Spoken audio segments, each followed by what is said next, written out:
her dog. Yeah, she had a pit bull. So, but then like I've gotten lucky. Like for some reason with tall girls and that same thing. I would think they're not interested in me, but whatever, things happen. But for some reason, yeah, I've gotten lucky with tall girls. But I've always liked short girls. Okay, I've gotten love with tall girls, heavier girls. I'm a heavy guy, but I've always somehow have a relationship with slimmer girls. I don't know why. It just happens. I don't know if they're chubby chasers. Yeah. Or it's just my sense of humor. Yeah. But I've had encounters with one or two tall girls. And the only thing I've told them before we go to the room is like, in bed we're the same height. Oh yeah. And they start laughing. I'm like, don't worry. In the bed, nobody's taller than nobody. Yeah. We're gonna be the same height. They'll fucking carry you. Just when you get carry you to bed. When you get on top of me, you're gonna kill me. But I love it. They'll do the thing we want to do, pick them up. Oh my god. They'll pick us up. They'll slam us in bed. Because now I'm thinking, I had another one that was también, probably like 5'11", thick. And she was Brazilian and morena. Oh. She was, and I was like, she was doing the zamba. I was like, what the hell? And the same thing. Once again, people, Teespring, the T-shirt, what the hell? Go get it. Yeah. But yes, I had luck with tall girls, but yeah, it's intimidating at first. Yeah, but especially they got the heels on. But that's the same, that's like it doesn't matter when we're in bed. Like I'm not intimidated when it gets down for that. But I think it's when you go out with them. When you go out with them and they're like dressed, or you go to like a nice place, or you're going out dancing and they're fucking mad tall, you're like, God damn. You know what is it? You try to turn, you gotta fucking go, coño. That's the best. You turn, you fucking touch their hair. You touch the moño. The moño's too big. Or what you do is you turn and you just leave the hand and let her do the turn. No, I do the comedic way. You just go like that. I tell her in the ear, oye, dame la vuelta a mí. You just turn me. I don't care. I'll do the I'll do the whole thing you want me to do. The thing is that some of these girls go to clubs and she knows if she don't see a guy that's 6'6" in there, no guys is gonna go talk to her. Yeah. The only ones that are gonna go talk to her is the drunk ones like myself, and I don't give a fuck. Same thing with the BBWs, the big girls that go clubbing, they're fucking hot as fuck. Yeah. Then there's guys that are afraid to go talk to them. I'm like, oh my god. Well, I'll tell you something. Those are the ones that want. The gorditas in New York, New Jersey, those are the most conceited ones my god, ever. Yes. Yo, they think they're Beyonce. No, they think they're working a telenovela. Yo, they think they're Beyonce. Like the ones out here, they think they're loving hip hop. They think they're Cardi B. You know what? You're right. But especially in salsa con fuego, bro. If you go to somewhere else, like outside, yo, mad love, like cool. They play their lane, but not the ones out here. The ones out here, they think like they're fucking way better than you. Like, yo, I just want to fucking dance. Like, calm the fuck down. They're like, oh, get out of here. You're like, what the hell? Yeah. Is you know what it is that they built a hard skin. Yo, I know. And they're like, oh, they've always been calling me fat, chubby, and then they get some of these big girls be looking hot. Yeah. They're very pretty. The makeup. They always go with makeup. And they, for some reason, always wearing black to try to look slim. But we know you heavyweight, you butterbean. Yeah. But I still want to talk to you. And I've encountered that so many times that they be like, oh, I don't want to dance. I'm like, hold up.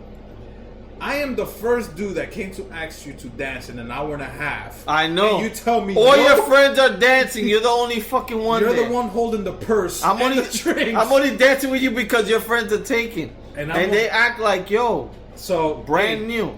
By all means, more power to you girls. I love it. But my whole thing was the tall girls. Now the question is, the girls. Yeah. Well, if they're taller than the guy, it's the same thing.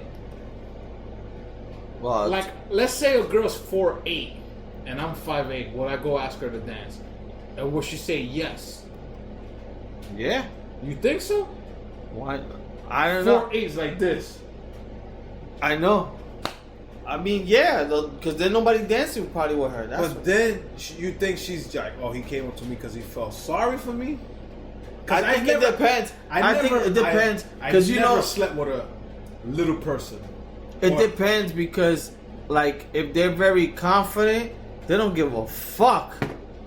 You know, like in any way, it could be fat, tall. If they're confident, they don't give a fuck. You know, girls always are. They have their type. Like, if the guys, let's say the girl's 5 foot tall. Yeah. Right. She will not tell herself, "Oh, if the guy's shorter than me, I'm gonna date him." Girls always like either taller. Yeah. Or sometimes they gotta be a little older. Yeah. Because they said, "Oh, if he's young, he's a chamaquito." Yeah. You know what I'm saying? So that's where the thing reverses. Like, us guys, we want somebody our age or our height. Yeah. And then we find somebody younger, hey, and it works out, Yeah. Women are always looking for, they have to be at least 5 years older.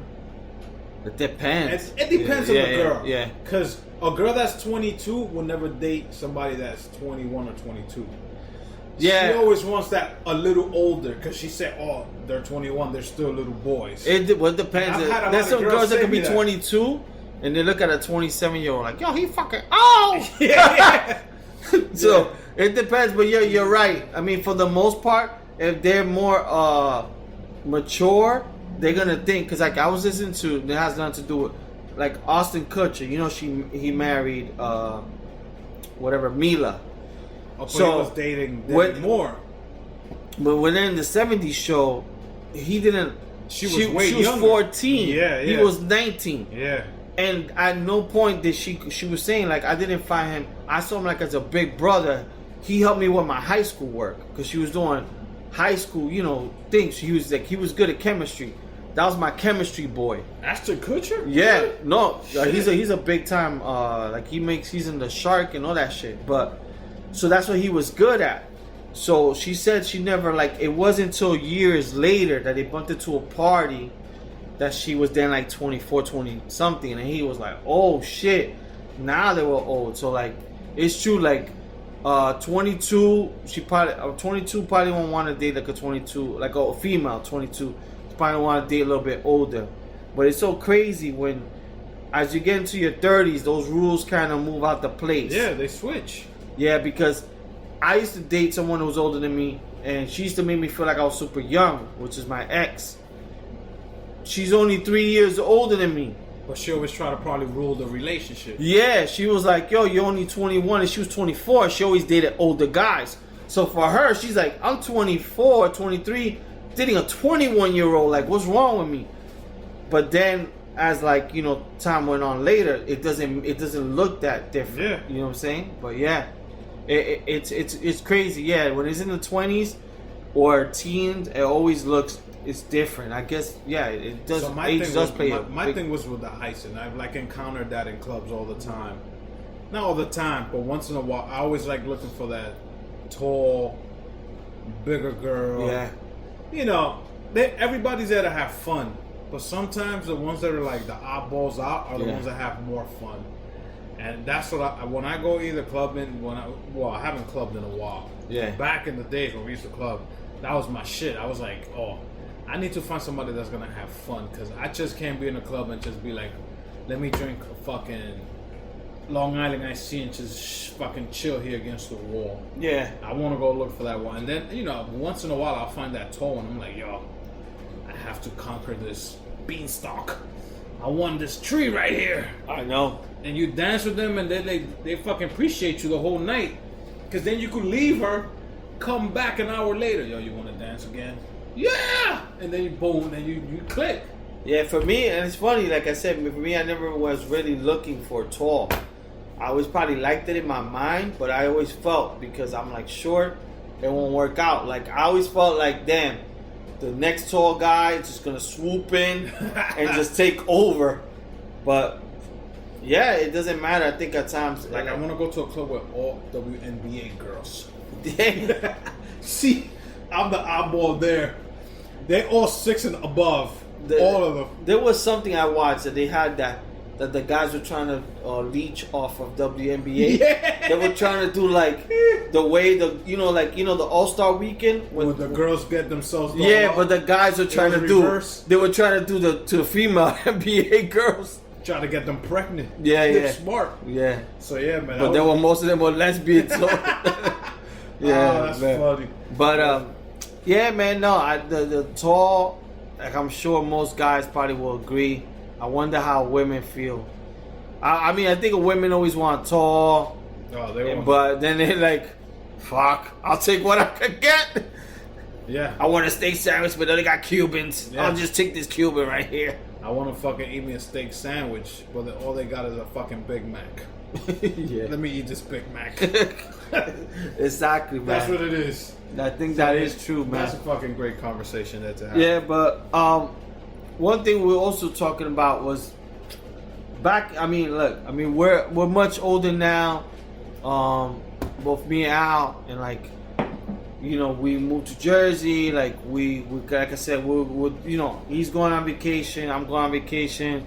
We're actually gonna go like to another state to watch a football game. These are all things like when we were working in Walgreens. I never thought this would happen. I couldn't even imagine like we'll be able to do this. Like I just thought that it will be the same thing it was back then, just years later. So it's cool that we've like at least done something like second generation, and like we're able to enjoy our lives. You know, now like we've always worked hard, but now we can enjoy it. So one thing we're talking about was back in the days being broke or growing up broke, which most of you guys like can relate to. Like in one thing, I was telling Al an example. The one thing that I remember for me was I never heard of the word pantry. Like that didn't exist. Like growing up uptown, like there was no pantry. There was like top of the fridge. Like the top of the fridge. Yeah. So you had your cereal. You never. You had your Ritz crackers. If you hid or if you put, all your snacks were basically on top of your stairs. If you put on top of the cereal fridge. and cookies in the closet, 100% you're gonna get rats and roaches. Yeah. And you know what? My sister who lives in the Bronx. Yeah. Shout out to Mary and Jay. They have a pantry, and sometimes I'll be afraid, like, yo, you telling me roaches and rodents don't work out here no more? Yeah. Because when I was growing up in my old building, we put the fucking bread and the cereal on top of the fridge, and the Wonder Bread always had, like in the back of the bag, bitten by rats. Oh yeah, yeah. Yo, yeah, I know. Who don't know that? Yeah, yeah. And by the plastic, time when you open the front of the bag of the Wonder Bread, and you eat it, and then you look at the back of the bag, you be like, yo, what the fuck just happened? You keep eating. You just keep eating. You just don't eat the back. I used to happen to the bagels. Yeah. So the bagels have a back, and I'm like, I'm just not eating the last two bagels. I eat the first four. It's the same thing when you eating cereal. You eating it, and then towards the end, you notice a fucking roach in the fork. Where's my free game? Yeah. You're like, what happened to my free slime thing you could throw off the wall? No, you notice a roach when you're eating Frosted Flakes, and you tell yourself, I'm not eating Raisin Brans. What the fuck is this? Yeah. And you keep eating. Who's this guy swimming? Yeah, you fucking keep eating. Yeah. I always went through that, like, a fucking bag of Wonder Bread. It could be on top of the fridge or where you keep the sazon. Yeah. Somehow, the back of the bag was bitten by rats. Yeah. I'm like, how that shit happen? So when you say pantry, I'm like, even now I don't even keep one in my house. Yeah, but even the people, like, I probably didn't hear the term, and it didn't make sense to me till like years later, until I was like probably 18 and over. As kids are probably growing up, that's regular word. And one other thing, I think another word I was saying was like going out to dinner. So back in the days, the way I knew going out is by numbers. You order number 1, you order number 5. There you go. That type of thing. Then that's a dinner date. As we got older, we start making a little bit more money, and we start going out to restaurants. You would just go, appetizers. I always knew appetizers. Okay. But then this other word would come in. Entrees. I used to say I went to some places like that would actually make it easier, like BBQs, chicken, barbecue. But like entree, that was one word that I knew I said it wrong when I told the waiter. Yeah. Let me get an entry. He goes, entree. I was like, yeah, but it has an extra E. It's enter, bro. Yeah. No, it's entree, bro. I'm like, okay. Then you get this fucking French fry, whatever you have, But chicken. That's like when you know you're going to a legit restaurant.